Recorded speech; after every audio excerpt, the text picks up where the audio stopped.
नमस्कार दोस्तों। इस देश में सीमा हैदर को लेकर के घर मोहल्ले गांव कस्बे शहर सब जगह चर्चा है।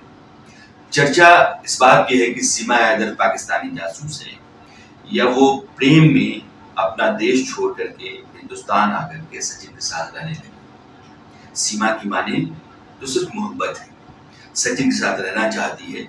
वो पाकिस्तान किसी भी कीमत पर नहीं जाना चाहती। हिंदुस्तान की जेल में मरना मंजूर, लेकिन पाकिस्तान जाना कबूल नहीं। एजेंसी जो जांच कर रही है, पूछताछ कर रही है, उनके हाथ अभी तक कुछ लगा नहीं। लेकिन सीमा से होने वाले सवालों में जो टकराहटें हैं, जो कॉन्फ्लिक्ट्स हैं, जो कॉन्ट्रडिक्शंस हैं, उनके चलते एजेंसीज को शक है कि सीमा कुछ न कुछ छुपा रही है। 4-5 चीजें, जैसे कि सीमा पाकिस्तान से आने के बाद नेपाल में वो मोबाइल जो पाकिस्तान का था या सिम जो पाकिस्तान का था उसको उसने खत्म करना क्यों मुनासिब समझा, क्यों कर दिया।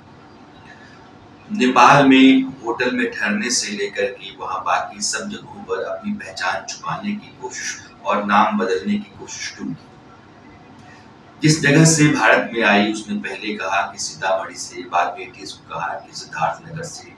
यह जो भेद है वो क्यों है।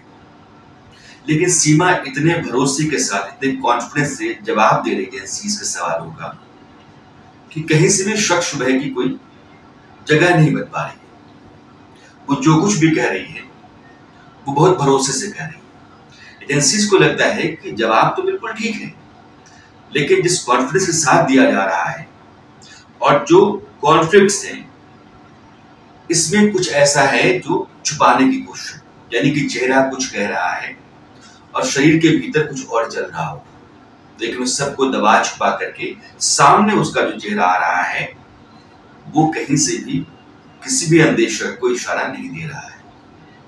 इसलिए तय ये हुआ कि आप पॉलीग्राफ कराएं, नार्को कराएं। सूत्रों के हवाले से खबर आने लगी है कि एटीएस और बाकी जो जांच एजेंसीज हैं वो इस हक में है कि पॉलीग्राफ टेस्ट कराया जाए, नार्को टेस्ट कराया जाए। पॉलीग्राफ टेस्ट क्या होता है? ऐसी स्थितियों में पॉलीग्राफ लिए आते हैं कि जब किसी आदमी से आप पूछताछ कर रहे होते हैं, आपके सवालों का जवाब वो धड़ाधड़ दे रहा होता है, कहीं से भी कोई दिक्कत उसमें दिखती नहीं है, लेकिन जो चीजें आपके सामने, जो सर्कमस्टेंशियल एविडेंसेस हैं और ये जो कुछ कह रहा है, उसके बीच में कड़ियां नहीं बैठ रही, तो फिर आप इसके लिए जाते हैं। जरूरी नहीं है कि नार्को टेस्ट और पॉलीग्राफ के जरिए आप सच पता ही कर सकें। जैसे आफ्ताब के मामले में सच पता नहीं हुआ नार्को के बाद, या तलवार दंपत्ति के मामले में सच पता नहीं नार्को के मामले में। लेकिन एक रास्ता है, कोर्ट ना नार्को में जो चीजें आप बुलवाते हैं या पॉलीग्राफ के जरिए जो चीजें लेकर के आते हैं उसको सबूत मानता है। अलबत्ता वो इन बातों को सबूत जरूर मानता है कि इन दोनों टेस्ट के जरिए कोई सबूत आपके हाथ लग गया, कोई ऐसी चीज है जो कोर्ट में प्रमाण के तौर पर रखी जा सकती है, वो तो ठीक है। लेकिन इन दोनों के नतीजे सबूत नहीं, प्रमाण नहीं हो सकते। तो इन दोनों टेस्ट के जरिए अब पड़ताल होगी उस सच की जो सीमा के दिल के भीतर दबा हुआ है बकौल एजेंसीज। लेकिन फर्ज कर लीजिए कि वो बिल्कुल पाक साफ है।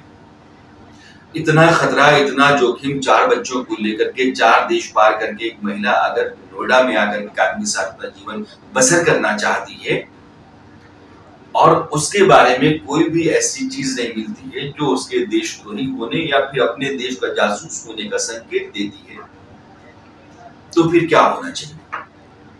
देश में लोगों की राय अलग अलग है। कुछ लोग कहते हैं कि वैसी स्थिति में उसको यहाँ रहने देना चाहिए, कुछ लोग कहते हैं कि नहीं, भेज देना चाहिए। जो लोग कहते हैं कि रहने देना चाहिए, उनकी दलील ये है कि आप हिंदुस्तान के भीतर बांग्लादेश, नेपाल से, दूसरे राष्ट्रों से रोहिंग्याज, बांग्लादेशी बाकी लोग आते हैं, कहीं ना कहीं बस जाते हैं, रहने लगते हैं, उनकी पुष्टें यहाँ खड़ी हो जाती हैं, वो तो ठीक है। लेकिन सीमा पाकिस्तान से आकर के यहाँ एक आदमी के साथ अपना जीवन गुजारना चाहती है तो मंजूर नहीं है। ये ठीक नहीं है। ये उन लोगों का कहना है जो सीमा के हक में है। एक तबका ये है कि नहीं, फर्ज कर लीजिए कि आज एजेंसीज को ये नहीं मालूम चल सका कि सीमा कौन है और वो आईएसआई की जासूस हो, एजेंट हो।